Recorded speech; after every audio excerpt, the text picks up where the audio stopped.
घने वनों की सीमा पर चंद्रपुर नाम का एक छोटा सा गांव बसा हुआ था।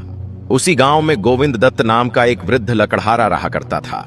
उसका जीवन अत्यंत सादा था, किंतु उसका हृदय ईमानदारी और अथक परिश्रम से भरा हुआ था। वर्षों से वह जंगल से लकड़ी काटकर अपने परिवार का पालन पोषण करता आ रहा था। गोविंद दत्त का केवल एक ही पुत्र था, जिसका नाम आर्यव्रत था। आर्यव्रत युवा, मेहनती और अपने पिता की आज्ञा का पालन करने वाला बेटा था। पिता ने उसे बचपन से ही सत्य का मार्ग, संयम का महत्व और प्रकृति के प्रति सम्मान करना सिखाया था। समय बीतता गया और गोविंद दत्त की उम्र ढलने लगी। अब उसकी चाल में पहले जैसी फुर्ती नहीं रही थी और आंखों की चमक भी धीरे धीरे मध्यम पड़ चुकी थी। एक दिन उसे आभास हुआ कि उसका समय अब पूरा होने वाला है। उसने अपने पुत्र आर्यव्रत को अपने पास बुलाया। उसकी आवाज में गंभीरता थी और आंखों में गहरी चिंता झलक रही थी।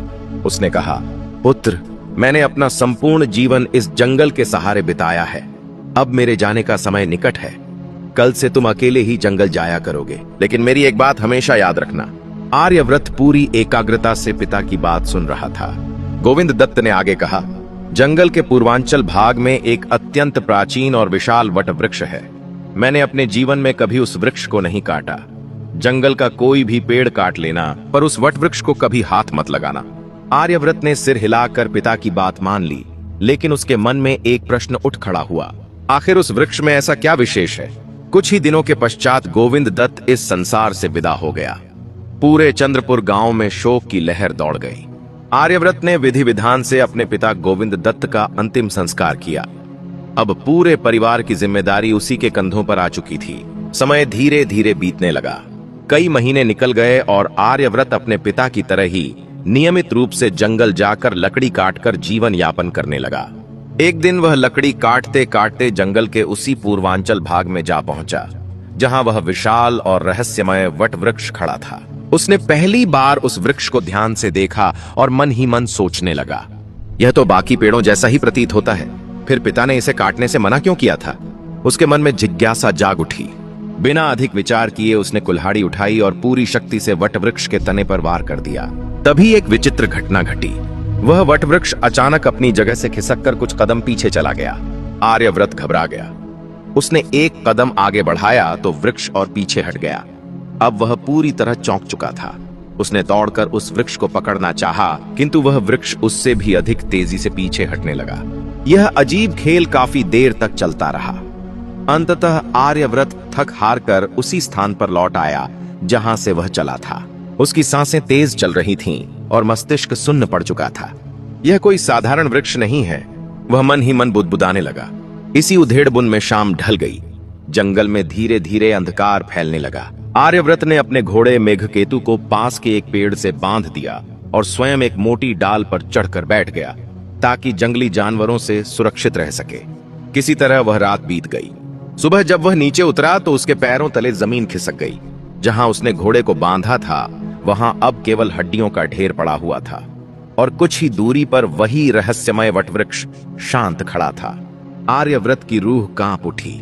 उसने कुल्हाड़ी कंधे पर डाली और दृढ़ स्वर में कहा, घोड़ा नहीं रहा तो क्या हुआ, अब पैदल ही तुम्हारा पीछा करूंगा। और यहीं से आर्यव्रत की वास्तविक यात्रा आरंभ हुई। उस रहस्यमय वटवृक्ष का पीछा करते करते वह अनेक पर्वतों, घाटियों और विस्तृत मैदानों को पार करता चला गया। अब आर्यव्रत को इस बात की कोई सुध नहीं रह गई थी कि वह किस दिशा में जा रहा है। उसकी आंखों के सामने बस वही रहस्यमय वटवृक्ष था, जो कभी उससे आगे निकल जाता और कभी अचानक रुककर मानो उसे चिढ़ाता हुआ प्रतीत होता। चलते चलते दिन ढल गया और संध्या का आकाश लालिमा से भर उठा। अत्यधिक थकान के कारण आर्यव्रत ने एक बार फिर किसी पेड़ पर ही रात बिताने का निश्चय किया। उसका शरीर जवाब देने लगा था, किंतु मन में एक अजीब सी हठ जमी हुई थी जो उसे आगे बढ़ने से रोक नहीं पा रही थी। अगली सुबह उसने फिर यात्रा आरंभ की। यात्रा के तीसरे दिन एक ऐसी घटना घटी जिसने उसके जीवन की दिशा ही बदल दी। अचानक उसके सामने एक भयानक दृश्य उभर आया। एक विशाल और विकराल महासर्प तथा एक अत्यंत सुंदर और तेजस्वी वनमृग आपस में जीवन मरण का संघर्ष कर रहे थे। महासर्प ने उस मृग को आधा निगल लिया था, किंतु मृग के लंबे और नुकीले सींग सर्प के मुख में फंस गए थे। मृग पीड़ा से छटपटा रहा था और महासर्प क्रोध से फुफकारते हुए धरती को कंपा रहा था। यह दृश्य देखकर आर्यव्रत स्तब्ध रह गया। उसने अपने जीवन में कभी ऐसा भयावह संघर्ष नहीं देखा था। उसी क्षण वनमृग ने आर्यव्रत को देख लिया। उसने करुण और कंपित स्वर में पुकारा, हे मानव, ईश्वर के नाम पर मेरी सहायता करो। मेरे सींग काट दो, नहीं तो यह मुझे मार डालेगा। मैं जीवन भर तुम्हारा ऋणी रहूंगा।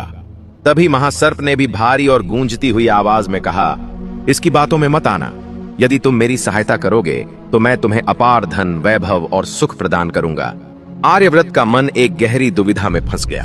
एक ओर करुणा की पुकार थी और दूसरी ओर लोभ का प्रलोभन।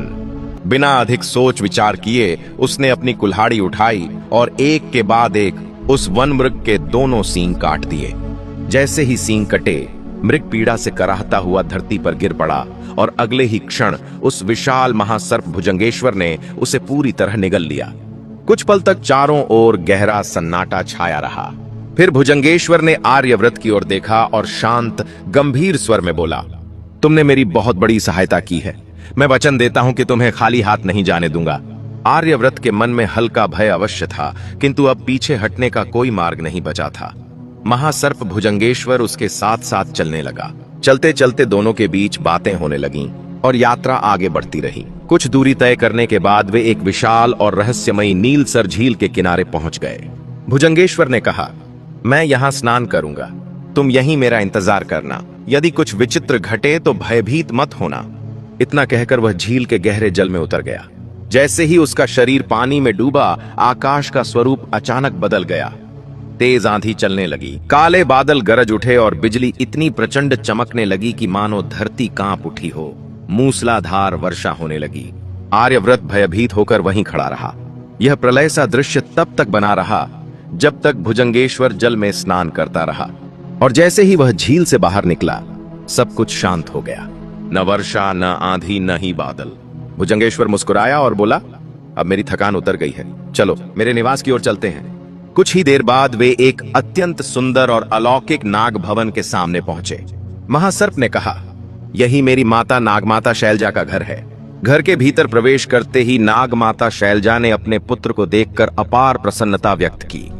जब उन्हें आर्यव्रत के बारे में ज्ञात हुआ तो उन्होंने स्नेहपूर्वक कहा, पुत्र, यह तुम्हारा मित्र है। इसका यहाँ आदर पूर्वक स्वागत होना चाहिए। इसका स्वागत होना चाहिए, इसे उत्तम भोजन कराया जाए। इतना कहते ही भुजंगेश्वर ने धीरे से आर्यव्रत के कान में फुसफुसाया, भोजन मत करना। मेरी माता से कहना कि आंगन में स्थित आम्र वृक्ष पर टंगा हुआ वह छोटा सा दर्पण तुम्हें दे दें। नागमाता शैलजा ने आर्यव्रत से स्नेहपूर्वक भरपेट भोजन करने का आग्रह किया, किंतु आर्यव्रत ने विनम्रता से हाथ जोड़कर मना कर दिया। फिर उसने कहा, माँ, यदि आपकी अनुमति हो तो आंगन के आम्र वृक्ष पर लटका हुआ वह छोटा सा दर्पण मुझे प्रदान कर दीजिए। नागमाता शैलजा मुस्कुरा उठी और बोली, यह तो एक विचित्र मांग है पुत्र, पर यदि तुम्हारी यही इच्छा है तो इसे ले जाओ। जैसे ही आर्यव्रत ने वह दर्पण अपने हाथ में लिया और उसमें झांका, अचानक उसमें से एक दिव्य स्त्री प्रकट हुई। उसका रूप अलौकिक था, मुखमंडल तेजस्वी, नेत्र करुणा से भरे और स्वर मधुर। उसने सिर झुकाकर कहा, मैं प्रतिबिंबा हूं, बताइए मेरे स्वामी आपकी क्या आज्ञा है। आर्यव्रत के पैरों तले जमीन खिसक गई। उसे समझते देर न लगी कि यह कोई साधारण दर्पण नहीं, बल्कि एक अत्यंत शक्तिशाली जादुई दर्पण है, और यहीं से उसके जीवन की सबसे अद्भुत यात्रा का आरंभ हो चुका था। वह देर तक उस जादुई दर्पण को हाथ में लिए स्तब्ध खड़ा रहा। अभी कुछ ही क्षण पहले जो घटित हुआ था, उस पर उसे स्वयं विश्वास नहीं हो रहा था। दर्पण से प्रकट हुई दिव्य स्त्री प्रतिबिंबा अब अदृश्य हो चुकी थी, किंतु उसके शब्द आर्यव्रत के कानों में अब भी गूंज रहे थे। बताइए आपकी क्या आज्ञा है।